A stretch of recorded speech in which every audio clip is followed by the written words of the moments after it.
Bismillah, wa salatu wa salam ala Rasulillah wa ala alihi wa sahbihi ajma'in, thumma amma ba'd. Surah al Hadid is one of the favorite surahs of mine in the Quran. It's a surah that is the first of the musabbihat. You remember I talked to you about the musabbihat before. The reason I'm putting this lecture up first, and we're starting our journey into Ramadan with the lecture on Surah al Hadid, even though, if you remember, the plan for memorization was Jumu'ah, Munafiqun and Taghabun, 62, 63 and 64. Surah al Hadid is surah number 57. It wasn't part of the memorization plan. I still want you to listen to this particular dars of Surah al Hadid before going into the journey of listening to the durus and the lectures and the explanations of the other surahs, because this surah is the mother of all the musabbihat. It is the major musabbih surah. It's longer, and I haven't done the dars of the whole thing in this recording. It's just the first part, but I think it's enough to get you in the right mindset. And as a matter of fact, if you listen to this, inshallah, not only will you have the motivation, and even giving this dars gave me motivation to memorize more Qur'an in Ramadan. So inshallah, it'll give you motivation. And second of all, while you're listening to it, the days that you're going to listen to it, 1, 2, 3 days, whatever, however long it takes, at the same time you should start memorizing Surah al-Jumu'ah. Surah al-Munafiqun, you should start memorizing those. So even if you don't memorize this surah, get into those surahs, because that's the plan. You get a little bit of a head start. But content-wise and lesson-wise, I wanted to start with Surah al Hadid, because again, it sets the right tone. And inshallah ta'ala, it'll give us the right motivation to really, really make the most of this blessed month. So I hope you enjoy this dars. Please listen to it carefully. Don't take any notes. Just sit there and listen with concentration. Turn your phones off. Don't look at other stuff. Just sit there and listen. Give it full concentration, and inshallah ta'ala you'll benefit tremendously. Barakallahu li wa lakum. Assalamu alaikum wa rahmatullahi wa barakatuh. أعوذ بالله من الشيطان الرجيم. بسم الله الرحمن الرحيم. سبح لله ما في السماوات والأرض وهو العزيز الحكيم. له ملك السماوات والأرض يحيي ويميت وهو على كل شيء قدير.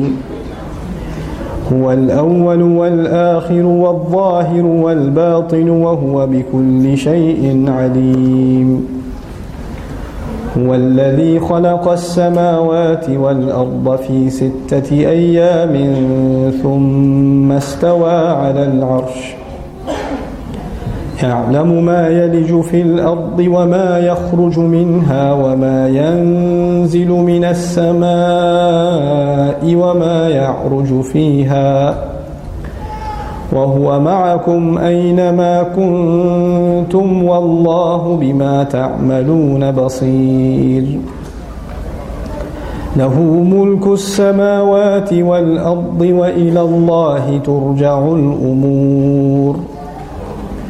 يولج الليل في النهار ويولج النهار في الليل وهو عليم بذات الصدور. الحمد لله رب العالمين والصلاة والسلام على سيد الأنبياء والمرسلين وعلى آله وصحبه أجمعين. ثم أما بعد. السلام عليكم ورحمة الله وبركاته. الحمد لله. I'd like to first start by congratulating the many of you that were in this struggle with me for the last 10 nights. May Allah Azza wa Jal put barakah in all of the time that you spent here and help you see the fruits of that in this world and in the next world. I pray that Allah Azza wa Jal rewards you for all the minutes and seconds you spent away from home, driving here, spending time here, fighting your sleep here during class, fighting your sleep on your commute back, and every second of that towards ibadah only for Him. Because all of this, nobody did this because Arabic grammar was fun. It's because you wanted to get closer to Allah's word. And Allah Azza wa Jal is of those who appreciates. So Allah Azza wa Jal acknowledges that effort in all of us, and He will reward us in ways we can't even expect, in this world and in the next.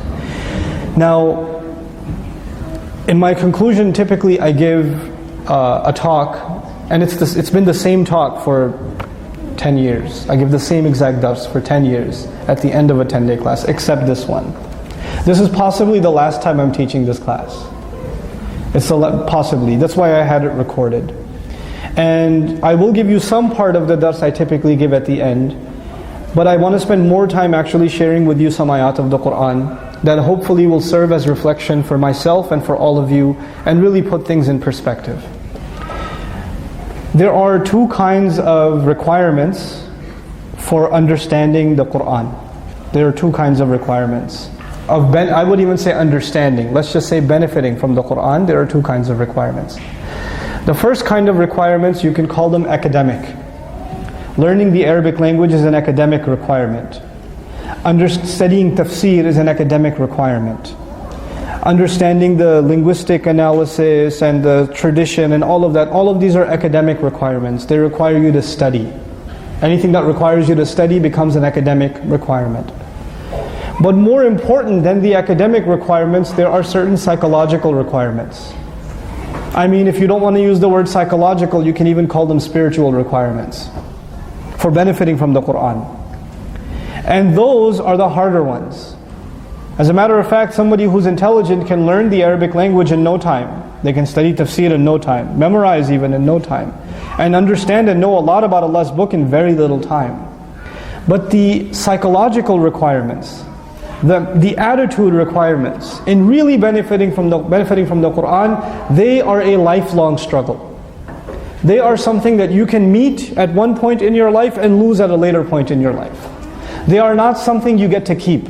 They are something you have to fight to maintain. And you have to, more than anything else, you have to fight yourself. I have to fight myself to maintain those requirements. I can tell you that 10 years ago I knew a lot less about the Qur'an. As the days and the months and the years went by, I knew more and more and more about the Qur'an. And even though in the grand scheme of things I still know very little about the Qur'an, those original requirements that are psychological in nature, I still have to struggle with those every day. I have to struggle with those. It's not like I graduated and I met those requirements. Like, you take prerequisites in college, you meet the prerequisite and that's it. You don't have to go back to it anymore. It's not the case with Qur'an. These requirements, they're of a different nature.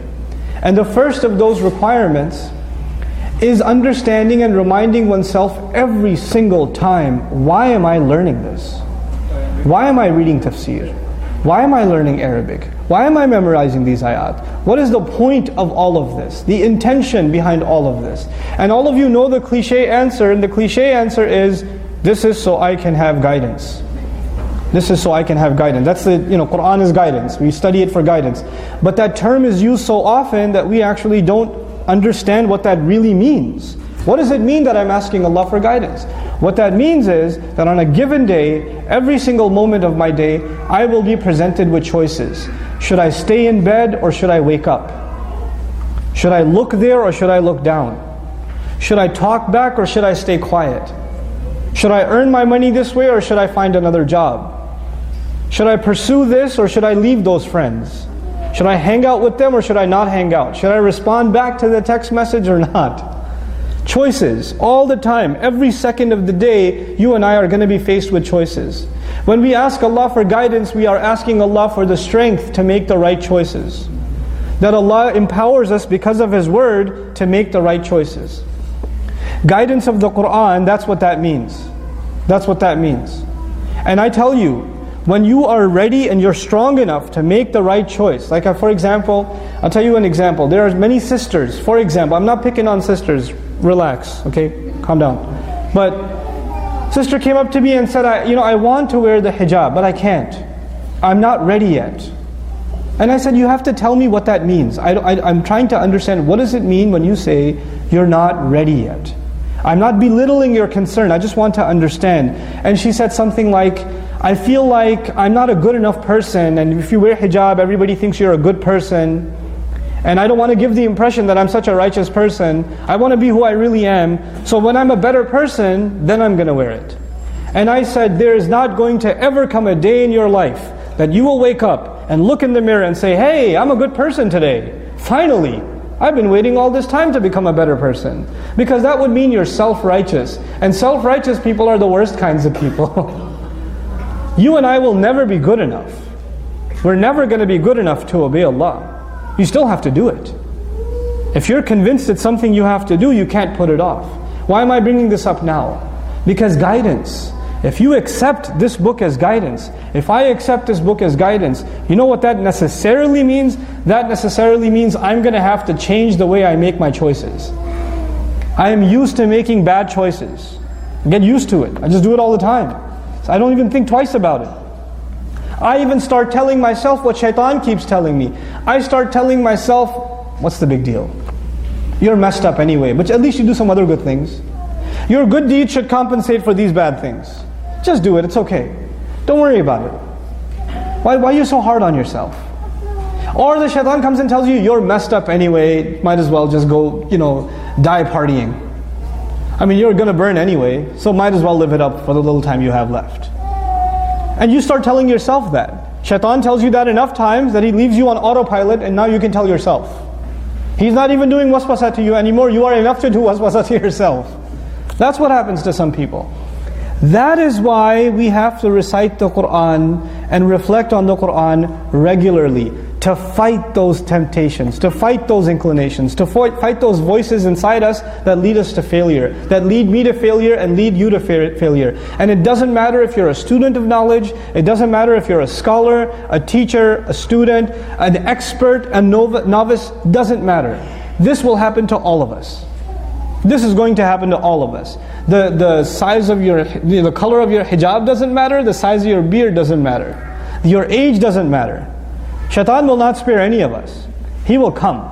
And Allah offers us His protection.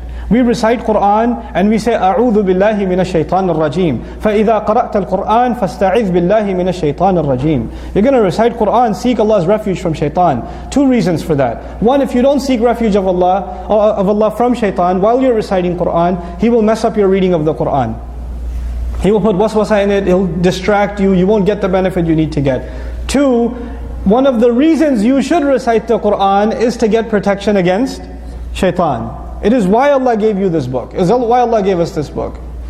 The actual engagement, I've said this in several talks, but I don't get tired of telling myself. Even if you don't have it, you've heard it 20 times and you're tired of it, I don't get tired of it. The actual relationship I have with the Qur'an is not when I'm listening to a lecture. Is not when I'm memorizing. You know when the actual relationship I have with the Qur'an happens? When I'm standing in salat and reciting it. When I'm standing in salat and I'm listening to it being recited. The relationship we have with the Qur'an happens 5 times a day at least. That is, if somebody's salat is good, their Qur'an is good.